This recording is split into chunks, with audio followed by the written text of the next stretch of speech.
ಸಾಮಾನ್ಯವಾಗಿ ಸಾರ್ವಜನಿಕರು ತಮ್ಮ ದೈನಂದಿನ ಕೆಲಸ ಕಾರ್ಯಗಳಿಗಾಗಿ ಸರ್ಕಾರಿ ಕಚೇರಿಗಳಿಗೆ ಅಲೆಯೋದನ್ನ ನಾವು ನೋಡಿರ್ತೇವೆ. ಆದ್ರೆ ಬೆಳಗಾವಿಯ ಕ್ಷೇತ್ರ ಶಿಕ್ಷಣಾಧಿಕಾರಿಗಳ ಅಂದ್ರೆ ಬಿಇಒ ಕಚೇರಿ ಆವರಣ ಮಾತ್ರ ಸದ್ಯ ದನ ಕರುಗಳು ಹಾಗೂ ಎಮ್ಮೆಗಳ ಪಾಲಿಗೆ ನಿರಾಳವಾಗಿ ಓಡಾಡುವ ತಾಣವಾಗಿ ಮಾರ್ಪಟ್ಟಿದೆ.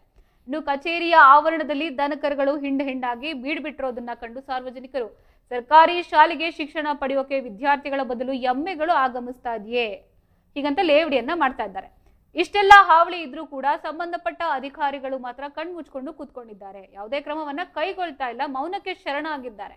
ಇನ್ನು ಕಚೇರಿಯ ಇಂತಹ ದುಸ್ಥಿತಿಯ ಬಗ್ಗೆ ನಿತ್ಯ ಬಂದು ಹೋಗುವ ಸಾರ್ವಜನಿಕರು ತೀವ್ರ ಆಕ್ರೋಶವನ್ನ ಹೊರಹಾಕ್ತಾ ಇದ್ದಾರೆ. ಶಿಕ್ಷಣ ಇಲಾಖೆಯ ಮುಖ್ಯ ಕಚೇರಿಯೇ ಹೀಗೆ ದನಗಳ ಕೊಟ್ಟಿಗೆ ಅಂತಾಗಿದ್ರೆ ಹೇಗೆ ಅಂತ ಗಮನವನ್ನ ಹರಿಸಬೇಕಾದವರು ಯಾರು ಎಂದು ಜನರು ಪ್ರಶ್ನೆ ಮಾಡ್ತಾ ಇದ್ದಾರೆ. ಕೂಡಲೇ ಬಿಇಒ ಕಚೇರಿ ಅಧಿಕಾರಿಗಳು ಎಚ್ಚೆತ್ಕೊಂಡು ಆವರಣವನ್ನ ಸ್ವಚ್ಛವಾಗಿ ಇಟ್ಕೋಬೇಕು, ಹಾಗೆ ದನಕರುಗಳ ಹಾವಳಿ ತಡೆಗಟ್ಟೋಕೆ ಸೂಕ್ತ ಕ್ರಮವನ್ನ ಕೈಗೊಳ್ತಾರೆ ಎಂಬುದನ್ನ ಕಾದು ನೋಡಬೇಕಾಗಿದೆ.